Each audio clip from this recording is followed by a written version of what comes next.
All right. Mark, it's really a pleasure to have you here in Port Harcourt and to be chatting with you here. Thank you. A number of people have actually sent me an SMS and said, I hope Mark is coming because I really want to see him. Okay, Mark is here. All right, so let's stop and then we'll have an opportunity to take questions because I'm sure some people want to ask questions, okay? Mark, you started from Calabar. Correct. And then you had to, you moved over to Lagos. Was it a condition, because I know that you moved over to Lagos when Sparks became involved. So was it a condition for Sparks investing in hotels that you moved over to Lagos? It actually was a condition. So I didn't want to leave. I was happy in Calabar, I had a flat, I liked the town. It's well, at least beside the area that I'm from. And I didn't like Lagos. I still don't like Lagos. But they say that if you want to make it big in this business, you have to come to Lagos, and that they'll only put in the money if I come to Lagos. So I said, like if it has to be, it has to be. Let me be in Lagos for 1 year, and as soon as I'm done with all this thing, I'll go back to Calabar. But I haven't made it out yet. Still stuck in Lagos. Still trapped. All right, so this is why we're doing this. Unfortunately, a lot of people who should be hearing are not here. Now you pay taxes to Lagos State government. Correct. Yeah. And I'm sure you understand what that means. So you can imagine so many more companies who grow to that level who have to pay taxes to Lagos State government. No, I don't have anything against Lagos State government, if you understand what I mean. But this is a business that started in Calabar, South Nigeria. But the condition to get investment is that you have to move over to Lagos, right? So you understand why we're doing Startupsouth. Okay, so let's talk about your business. I call you the Hotels Caesar. I spoke to you. While I was doing One Suite. We had a conversation. I'm not sure you remember that. Of course, you met in Lagos. Yeah. So we met and we had a long chat. And you kept telling me, you said, before you take investment from anybody, make sure that the people understand the business you're going into and all of that. So let's talk about your recent funding raise, EchoVC and who else? Omidyar. So let's talk about them. What was the catch? What happened? So initially when I left Calabar, Spark put some $5,000 in the business. I think at the time it was one of the biggest seed rounds that a Nigerian startup has done. And you have to bear in mind that it's not like I came from VC world or I knew these people or anything. I was just a guy building my software. No connections to anybody of those things, but I just did put myself out there enough that they were willing to give me some 5,000. After they had worked with me for like 6 months, they now gave me another 150,000. Yeah, so the total was $225,000, which is quite a lot of money, for the stage and the type of, my background and so on. Now recently, 6 months ago, we raised $1.2 million. So we had 700,000 from Omidyar Network and 500,000 from EchoVC. Actually wanted to raise $1 million. So it became 1.2 because Echo said he's not just going to put 300,000, he wants to put 500,000. Wow. And it was actually a very long discussion, like 2 weeks, because we're saying, no, we don't want more money. Or I was saying, and he was like, no, I'm only coming in if I can give you more money. Okay, I allow you to give me more money. So, but there are mechanics about the thing, because you don't get the money for free. Like, you're actually selling part of your company. So, well, I mean, there are two questions now. There's one question, how I raised the money, or what happened after I raised the money. Which do you want to know? If you can tell us both. I mean, I'm sure they want to hear. Okay, so first of all, how I raised the money. The first money I raised was luck. Yeah, I was in the right place, right time, right business. Maybe there was a little bit of preparation before that, but I could have done all that preparation. If somebody was not around that happened to have that capital at that time, I would still not have been able to raise money. So that was luck. The second one was not luck, because I wanted to raise the money in September 2013. I raised the money in February 2015. Yeah. In between that time, there were a lot of dramatic things happening. So I wanted to raise more money not February 2013. I wanted to raise it around October 2013. What happened? The reason I wanted to raise the money is that we're running out of money. Like, we didn't have much capital left, and we already started on a more expensive route. So it's not like we're spending small amounts of money. We're spending significant amounts of money every month. By January, February 2014, the money had finished, and I still had not been able to raise. I spent basically, starting from around September 2013 through to 2014, I was just out there, hustling, talking to people, pitching myself, doing everything. I have a list of the people I spoke to. I spoke to 60 people. Yeah. Lexi, that was here, I spoke to her, she said no. Yeah. So, the money wasn't raised easily. Yeah, and I'm not from that world. So, if you look at Essien, for example, and Jeremy, he has done an exit already. He knows all those people already. So it's easy for them to communicate with this thing. But for me, it's like, I need to go out to some website, look for somebody's name, go and send him a message on LinkedIn and he won't answer. Like, that's the process. That's how you get it. You get through to talk to 60 people. And so the first person I actually spoke to EchoVC a long time before, sometime in 2013. And he said, yeah, like, he likes the business, he's very interested. So I was like, okay, no problem. He said I should send him my pitch deck. I sent my pitch deck, and he didn't reply for like 5 months. Yeah. Then, in between, like, while I was waiting for his reply, I now met Omidyar. I actually met a reporter in a tech event, just a tech event like this, and there was a reporter. And I wanted that reporter to cover my startup. It was Mitch from Venture Bond. So by that time, we had been getting local coverage, but we didn't have international coverage. And we're not very, nobody knew about it. But I really wanted to get international coverage. So I told her, Mitch, I really want you to write about my startup. Like, we're doing something significant. And she was like, yeah. And she didn't write about it. So I started sending her emails once a week for like 2-3 months. And then she now said, okay, that she's going to write about it. And she wrote about it, and she got messages, and then she wrote me and said, I'm going to introduce you to Omidyar, because they say that they're looking for investments in Africa. And that was the intro that gave me the thing. Then I was just staying in contact with them. Then when they came for one venture capital conference in Lagos, I went to their hotel, not just like that, like I was invited to come and meet them. Then I met them, I pitched the whole thing, and they said, they're interested. And we went through a very long process. That was in February 2014 that they said they are interested. But it was interested on conditions, like that this has to be there, this has to be there. There were a lot of things. And one of the conditions was that they cannot invest alone. So they are willing to put in money, but if I cannot find somebody else that is willing to put in at least $300,000, then this investment is not going to fly. So I started hunting them, and I went around again, like I met a lot of people, and at this time people were taking it much more seriously because there was a commitment of $700,000. But in spite of that, I think 20 people still said no, like they're not interested. And then I emailed EchoVC again and said, hey, I've pitched you this thing, you said you were interested back then, so I've gone out there and I found 700,000. All I need for you to do, bring in now, is 300,000. And that's when he now said, I'm interested now, but let's make this 500,000. All right. For me, some things are striking, which is the fact that you had to actively pitch.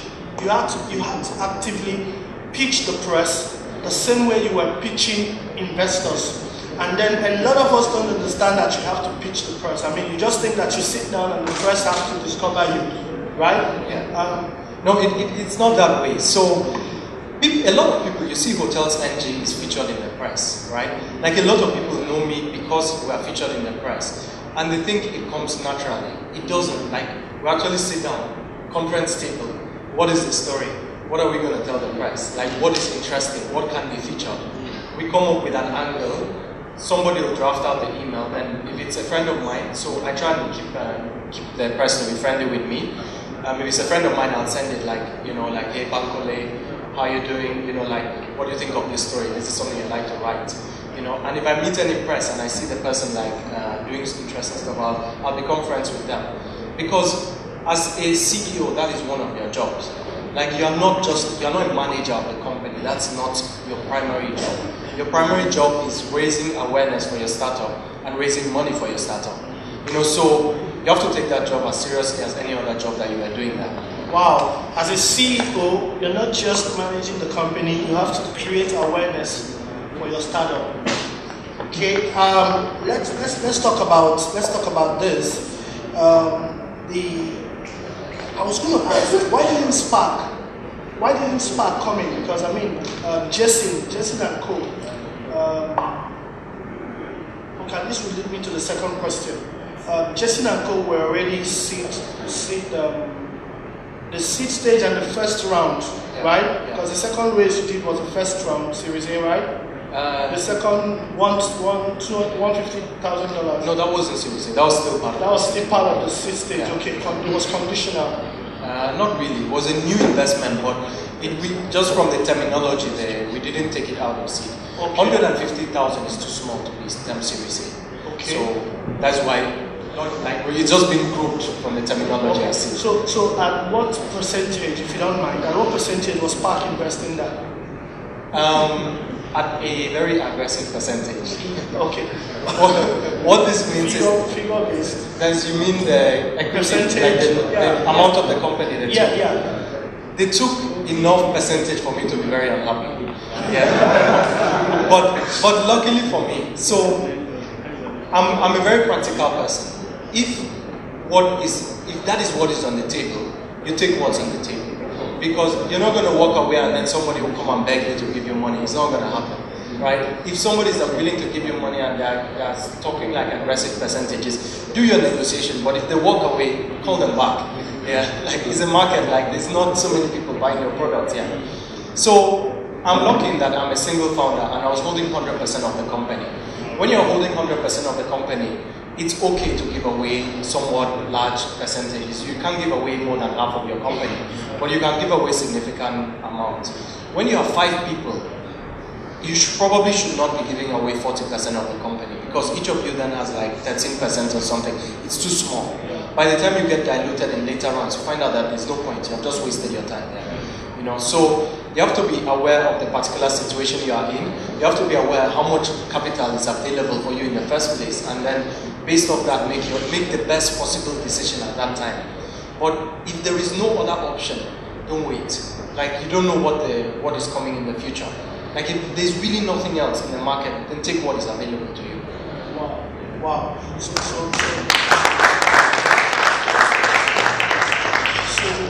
we're so unhappy that you forced you to work harder to make the business bigger. No, I don't think so.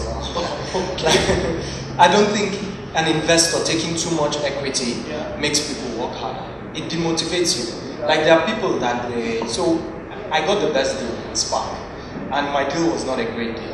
There are people that got much worse deals, and all it did was make them complain and demotivate them, and in the end they still went and renegotiated all those deals back to a more fair arrangement. So in that sense, like getting more doesn't, like it's demotivating. So at this stage, has Spark cashed out? No, nobody. So Spark had an offer. Nobody has exited. Nobody has exited anybody. Spark had an offer from a big Nigerian travel agency. They made us an offer to buy us, and Spark would have cashed out at that point. But the money, even though it was in the low millions of dollars, we still think that there's much more potential in this business, and nobody was willing to sell. So everybody still holds their equity. So, but Spark equity at this stage wasn't diluted. No, at this later round. Of course, Spark's equity was diluted together with mine.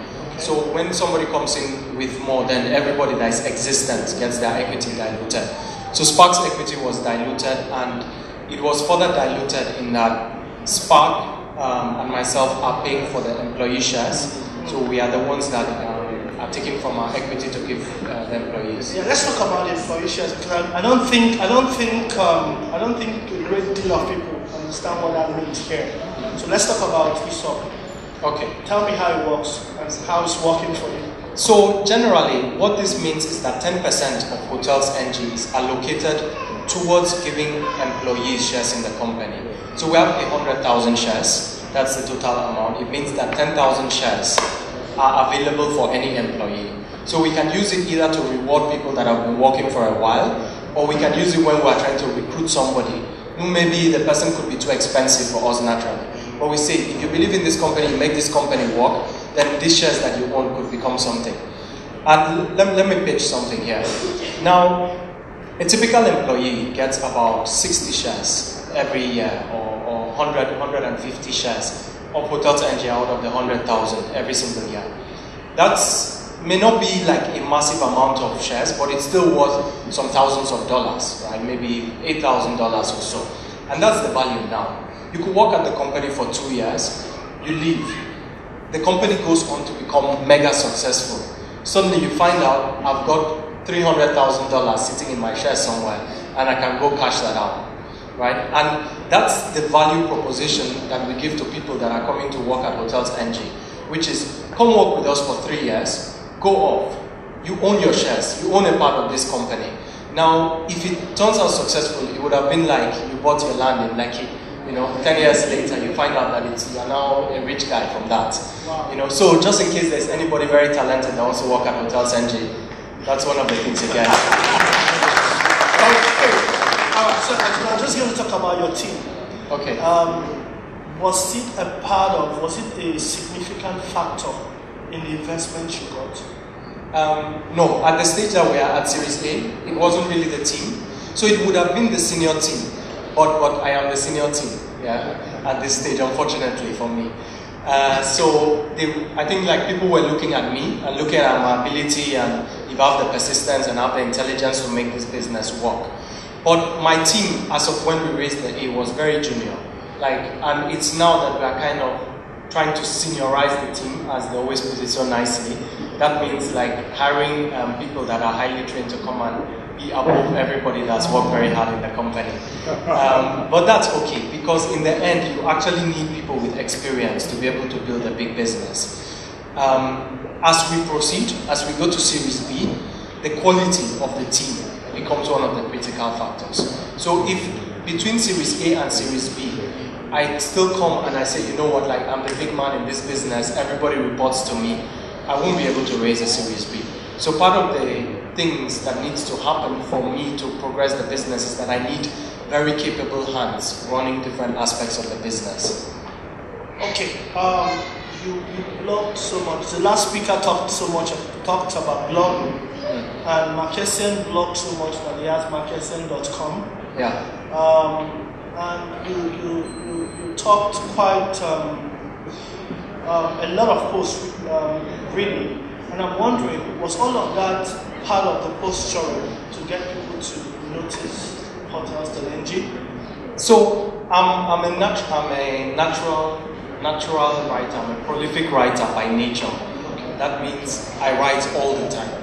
Yeah. So what I put online, I don't even have many posts online. 20. I've probably written 4,000 or 5,000 posts in my life. Yeah. But I don't keep them online. I just keep. Maybe I write them for here or there. I could also write under a pseudonym or something like that. So naturally I write. And when you write, you find out that perception is created by what people read.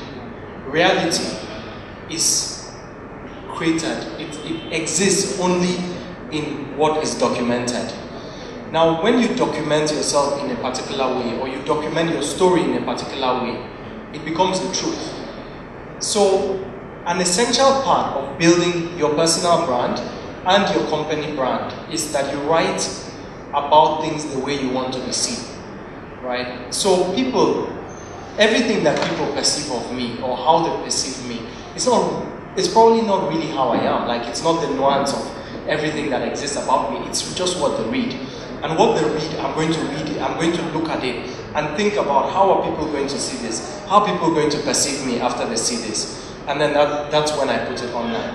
And if after a while my viewpoints change, I'll take off that post You find in 1 year, nobody remembers that that post exists. And every new person that gets to read about me, they only read exactly the content that I want them to read. When you are in a position that you are representing a brand or representing yourself, you have to create that. Like, you have to manage your external, the way people perceive you very carefully, because it's essential. It's an essential part of business. And you'll find, I always find it quite interesting that if you look abroad, like in Europe, and you look at any management staff, like any CEO, they're always very hands-on. And they are typically very, very well groomed. Right? So I'm thinking, like, how much time do these people spend? Like, they must spend at least, 30, 45 minutes just grooming themselves, getting everything perfect before they go on. And that's because they are very, very conscious of their external image. Like, a lot of what will happen to them comes from the way people will perceive them. And you can't think that somehow you are magically the exception to the rule. You are not the exception. Like, that is the time-tested human way of getting ahead. From perception, packaging. Yeah, you have to package.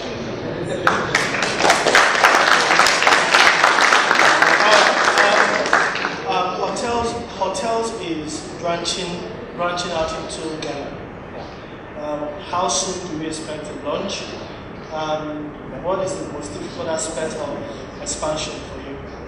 So the most difficult aspect of expansion that we have found in Africa right now is that Nigerians are hustlers and other countries are not.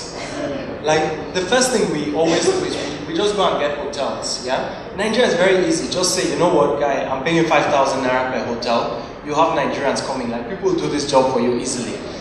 In other countries, without mentioning names, they will say yes, then they'll come back 2 weeks later with a lot of complaints. Yeah, like, they're not bothered, and they're not bothered about the money. They are bothered more about, like, how much work is it and so on. It's quite easy to do business in Nigeria because everybody's hustling. Everybody's looking for another way to make money.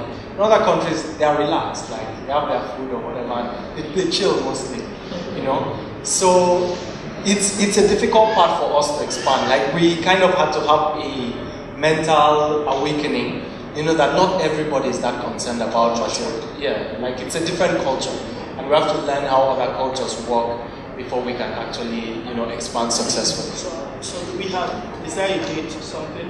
No, I'm not going to give any concrete date. So and the reason I'm not giving a concrete date is that I really don't know when we'll be done. Okay. Yeah. And is this going to be Hotels.gh or still Hotels.ng? No.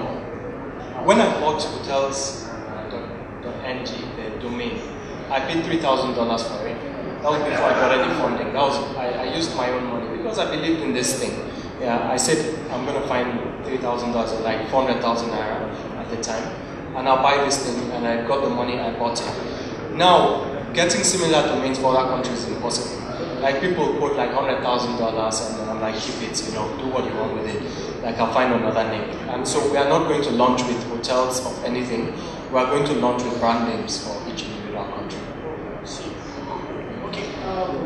So now let's talk about the future for hotels. And before we're also going to come into you getting, because the natural route for most tech founders really is to eventually get to the point where they want to become investors themselves. Yeah. So we want to talk about what your plans are. So let's talk about the future for hotels first, and then talk about your plans.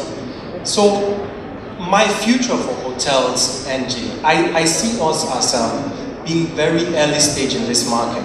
I had a presentation recently in Jordan. Yeah, it was a very nice experience. And I was doing a projection of where the African travel market is. Where we are now is roughly 2004 in the India or Brazil. It will take us 10 years to reach where India is right now, just for the travel market. It means that we have to be patient when building companies like this. It's going to take a long time. What my plan is we understand first of all that we have to be patient, and then we take the time. Like, it's going to take me another 10 years building Hotels.ng, but at the end of 10 years, I want to have the biggest online hotel-focused travel brand in Africa.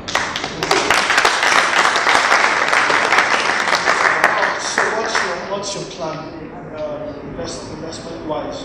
Do you plan to invest in other tech or local startups? Yeah, so there is something I advocate very strongly, which is that not everybody can be a tech founder. Yeah, like it's not open to everybody. Just the same way I will not hire everybody to work in the company. I want a certain amount of skill, I want a certain creativeness, I want a certain inventiveness. If I found something like that, yeah, I would want to invest in it. If I don't find it, I would not force myself to invest. Yeah, so a younger me would have the same attributes that I have right now. And I think that the ability to want to, push at this thing, like continue sticking with it, and then just be smart enough to look at all different options, and then don't be so swayed by what other people are saying. Yeah, like in the end, it's a business. You are hustling. Yeah, but you'll see people like you are doing tech startup, but people come and talk about social impact and all this kind of stuff, and you come and over-focus yourself on that. Like that's not the business. Don't be swayed by it. Like just do what you set out to do. You came to create a tech startup. Now do that. Like build something big in technology. Just because a lot of people are trying to find social meaning in what they are doing, it doesn't mean that every single business has social meaning. Don't get diverted. People like that, people that can think for themselves, are people that should be invested in. And what I do now, I can't invest right now. Like I don't have enough money. Like if I had money now, I wouldn't invest in tech startups. Like if I had excess money, yeah, I wouldn't invest in tech startups yet. I would probably buy land. So it's much safer than tech startups. But if I were at a state that I would invest, then I would make sure that I set out the criteria very clearly and then find people who meet that criteria and invest. For now, what I do is that a lot of people come to me to ask me, Mark, who should I invest in? You are one of the boys out there, you should know them. And when I believe in somebody, then I make sure that I get them the meetings with those people. Though I do not influence the decision further than that, but I make sure they get to meet those people, because I think one thing that many people do not realize is that the investors are there, but they do not announce themselves. You don't get an investment by sitting here and people come and pitch you. It's actually quite rare. Mostly, you get an investment because someone like me will say, you know what, like, you have to talk to this person. Like, I really think this person is great. And that's how the good deals get done. Like the good deals happen in the background, they are unfortunately not open. Yeah. So that is the current stage of so-called investing that I do, just getting people in front of the right people. In the future, I would invest if I really believed in it. Wow.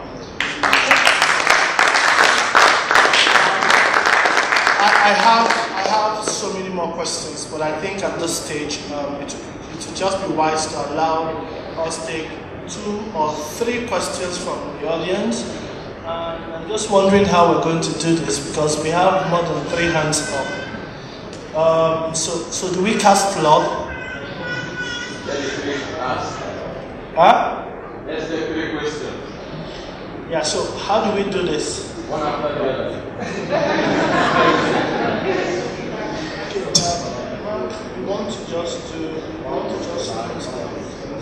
let us answer them as brief as possible. Okay, please, 1 question per person. Okay, Yeah. so we'll take 3 questions. Yes, we'll just take them. Back to in back. succession. Yeah. Okay. Please, straight to the point. Thank you very much, Mark. Good evening, everybody. I'm Tammy from Warri, Delta State, and I came to this program because I really want to be here. And unfortunately, this morning my smartphone was stolen. I wanted to tweet and blog about that, and I'm really happy, even though the phone is gone. So my question is, when you started Hotels.ng, you were busy in the trenches, like you said in your blog, digitizing the hotels physically. It was a laborious work, very tasking work, but you needed to do what had to be done. So how did you prevent, what strategies did you put in place to prevent your hard-earned data from being stolen by copycats or competitors who see that you've done this hard work and you want to just replicate what you've done? How did you do that? Thank you. All right, so you know what we'll do? You know what we do? All the people that wanted to ask the questions, let's see the hands up again. Let's see the hands again. Can you stand up? Okay. All right. So you're number one, 2, 3, 4, 5. Are you standing, sir? 6. So that's all we have. All right. So number 1, very straight to the point. 1 minute. Very straight to the point, sir. Hi, Mike. What's the best time to? Sorry, what time is too early and what time is too late to get seed funding? And same thing with what's it called? Not giving them employee equity. So what time is too early to get seed funding? What time is too late to get seed funding? What time is too early to give employee equity? And what time? Number 3. Hi, Mark. Hi, everyone. I wanted to ask. I want to rephrase this guy's first question. He said, how did you gain traction and curate all the hotels initially? Then my question is, were you revenue positive when you were raising your Series A? Number 4. Hi, Mark. My question is regarding the issue of getting people in touch with venture capitalists. Why people over ideas? I thought the ideas were supposed to make the money in the long run. Number 5.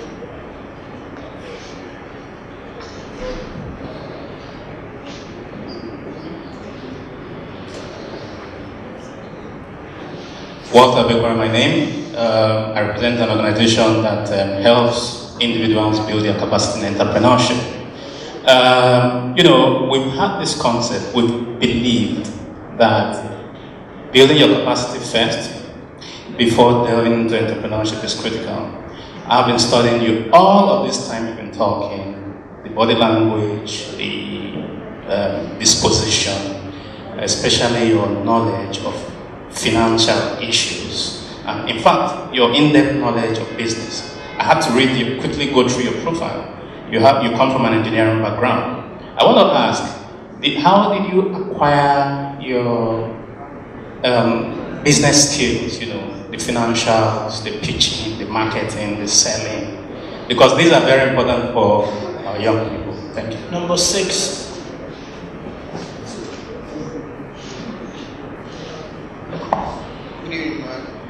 My question is, first, how were you able to stay afloat when your first fund, when you ran out of money? Then the second question is, what are the criteria? You said there are criteria. If you're going to invest in a company, there are criteria you're looking for. What are these criteria? All right, thank you. Okay, so I'll run through the questions, the answers very quickly. So in terms of data being stolen, that was the first question. How do we prevent our data being stolen when we did all the hard work? So first of all, people don't steal data. Like it may happen, but it's not that big of a problem, because if you do it, you will not become a big business with stolen data. Like it's hard. If you become big enough to be threatening to us. So imagine there were Hotels.ng now that stole all our data and they are now big. We'll definitely be in court right now fighting it out. So you can steal it and just do some small side things, but you will not build a big business on stolen data. So even in spite of that, we have watermarks on all the images. Yeah, so it will still be hard to steal it. The second question was, when is it too late for seed funding? Or when is it too early? I think too early also was part of it. I don't think it's ever too late. So raising capital, raising money is not a necessity for a business. It's only for a small and particular type of business. And capital raise is only for a business that you envision yourself being a very, very big business. So if you are trying to make like a small an SME, you should not raise capital, you should raise debt, you should borrow money to build that business. So if you are trying to build a very big business and you need seed funding to make that happen, then it's never too late. Like, raise the seed funding whenever you want. The employee share option, that was the second question, right? That can happen anytime. We just implemented as, like, technically, legally, as it's not even implemented. What we have is promise to give you shares, right? So, and it has been almost 3 years now. So whenever it's necessary, and whenever the employee shares are used to reward high-value people that have a lot of options. But they say, you know what, like, in spite of all the options, like, we're working in Shell now, but I'll choose to work in Hotels.ng. And those are what employee shares are used for, very coldly. Yeah, they're not used to reward hard work or dedication or this thing. That's not what it's for. Yeah, that is what salary is there for. Like salary and, just, praise maybe. It's actually a business tool to keep you having the best employees. So whenever you have the need for that, that's when you bring in employee shares. The next question was about timing. So when is the market ready for a business like Hotels.ng? Is that correct? Yeah, is that correct? I didn't hear that. Okay, how did I know? So I could retroactively make myself a very wise man, but I didn't know. Yeah, like I just guessed. And in the end, no matter what anybody is telling you about how they were inspired when they were starting and all those things, a lot of it is just guesswork. And they just happen to be right. They happen to be that person that was there at the right time. And there were people that were there before him, and every single year before, there was somebody. But those people were just not there at the right time. And this guy was the guy at the right time, and he'll explain all the reasons, all the market analysis he did and so on. Most of it is just rubbish. Like, he didn't do any of that, was just lucky. Yeah, so I was mostly just lucky. I could have started it in 2011, and I would have been, and there was a company called nightstay.com. Don't know if you remembers it. I know Nightstay. Okay, one person remembers them. Before that, 2010, there was nigerhotels.com. Who knows that one? Yeah? Now 2012 was Hotels.ng. That's the one you remember. Yeah? There were two others in the 2 years before then. And that's it.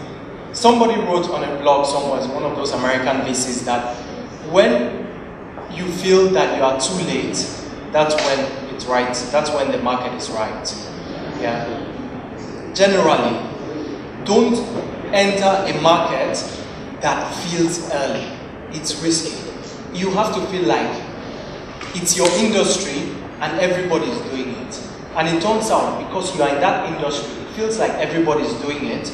But in the wider scope of the world, most people have not even heard about it. That's when the time is right. Yeah, so I always say, for example, solar. Yeah, solar thing. It feels like a lot of people are doing it. But it feels mostly that way to people that are doing solar. The wider scope of the market is just are not into that thing yet. And that's when the timing is right. You wait 3 more years and practically there's like so many companies doing it, and you can't actually own the market anymore.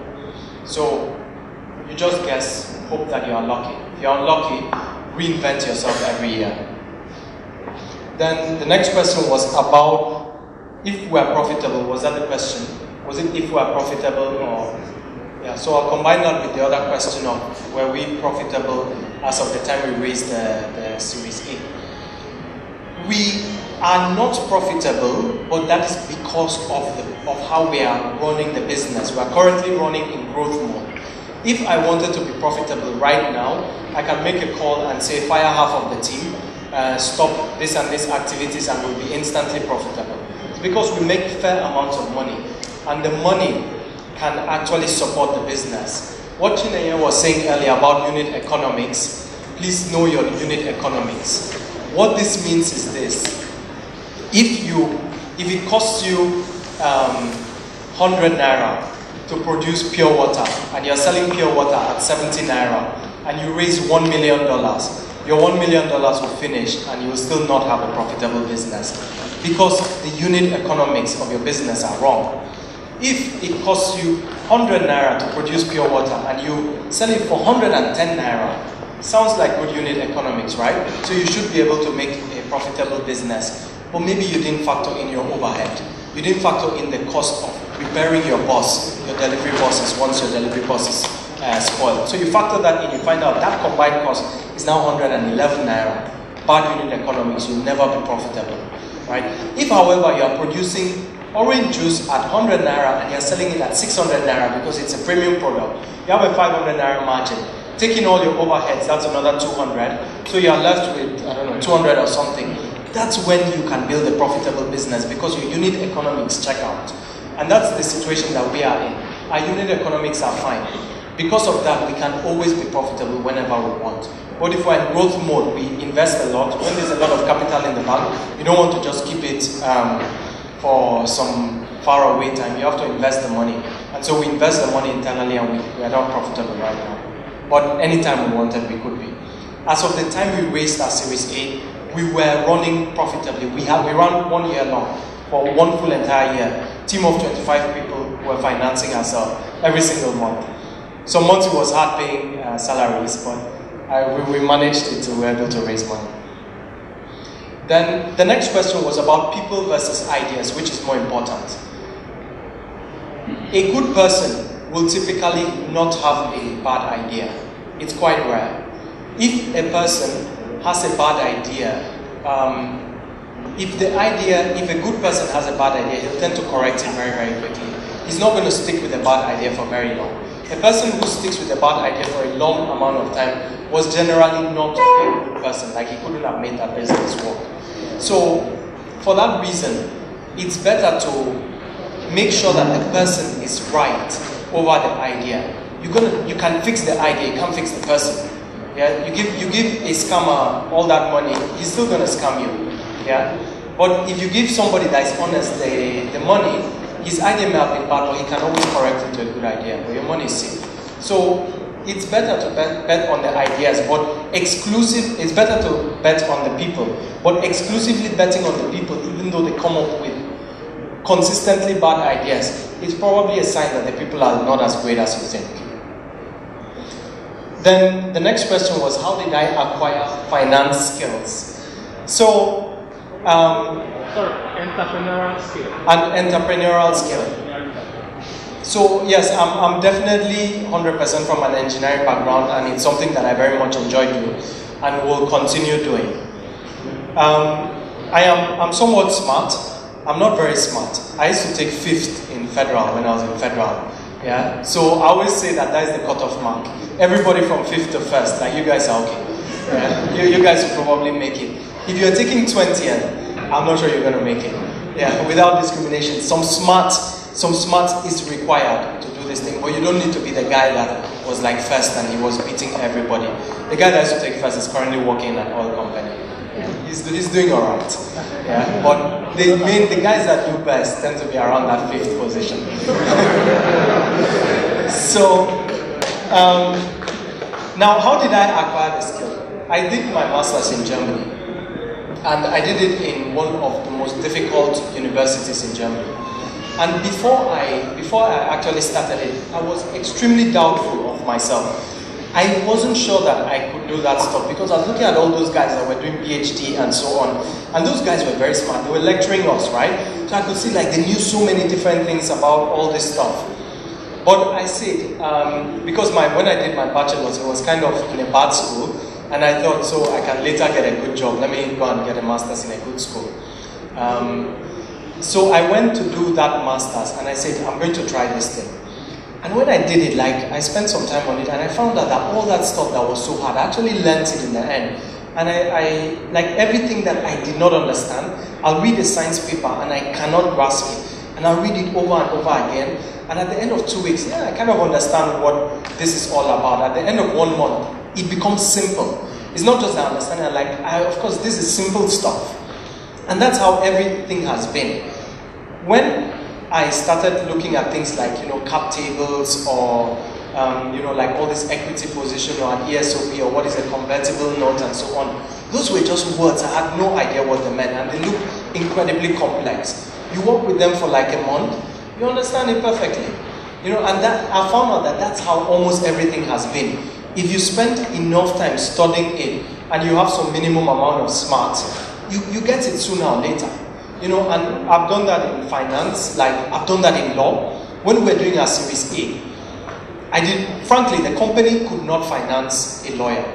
Like, because the type of law that we're doing was complicated international law, because we had to incorporate the company in Mauritius. And we had a lawyer in America, we had a lawyer in South Africa, we had a lawyer in Mauritius. The lawyers, all the Nigerian 50K lawyers, they were not understanding what was going on. So I said, you know what, like, I don't think anybody's really understanding this thing. I'm just going to be reading all these documents by myself.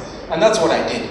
Initially, I didn't understand it. I kept reading them over and over again. It took us almost 8 months to close that round. Like right now, in terms of legalese around A-round financing, like I can do consultancy at this point. I read it all and understood it. And that's how almost everything that seems so complicated always is. Think you don't get it, spend some time on it, you get it. And that's how I know so many different aspects of the business.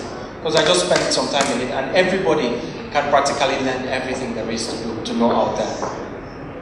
Then the final question was, what criteria would I use for investment? So I will definitely not use pure intelligence as a criteria, because I feel that intelligence is extremely misleading for people. Like, it makes people think that they are too smart. Yeah, if I can put it that way. Like, people who are too smart, they actually tend to get lazy because things are very simple. They tend not to want to do all that nitty-gritty hard work. And that is what is important with this thing. Like, you need to be smart, first of all. Like, it's just the prerequisite to enter the game. But then you have to be willing to sit down and say, I'm not going to hire a financial analyst. I'm going to understand this myself. And I'm going to know how all this thing works. And you're going to work your way through it. And no matter how boring, how hard it is, you go through it till you get it. Yeah. If it comes to digital marketing, yeah, I could hire a digital marketing company and they're going to do this thing. But no, I'm going to understand what a CAC is. I'm going to understand what LTV is. I'm going to understand, like, what is my what's my cost per click and what's my entire conversion funnel for this business from beginning to end. Because when you know that stuff, then you can talk intelligently with people.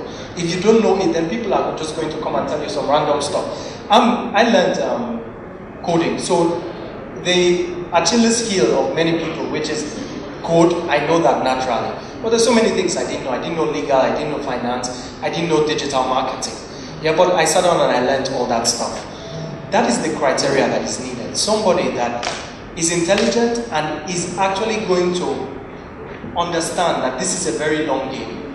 And you are going to have to know a lot of things to be successful at these things. And I've seen that that person has spent the last 1 year learning all those things and implementing them. So he has actually done it. Yeah, so it's not just telling me about his idea that he has and he wants to do this and he has been thinking about it for 4 years. Why are you thinking, what have you been doing for 4 years? Like, actually do the thing. Yeah.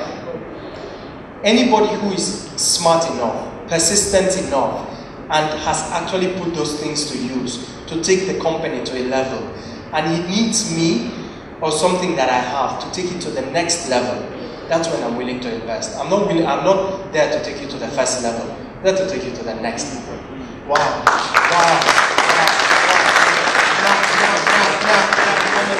On a lighter note, it seems to me like with more money, you lose your shyness with more money. So I like to be rich. I like to get more money so I can lose my shyness. You know what? In 2014, I invited Mark over. I was to have a conference, Essien, and I invited Mark, and he said, "I'm a shy person. He doesn't look shy, does he?" So Mark, I like to get to where you are, right? Thank you so much for coming. Thank you.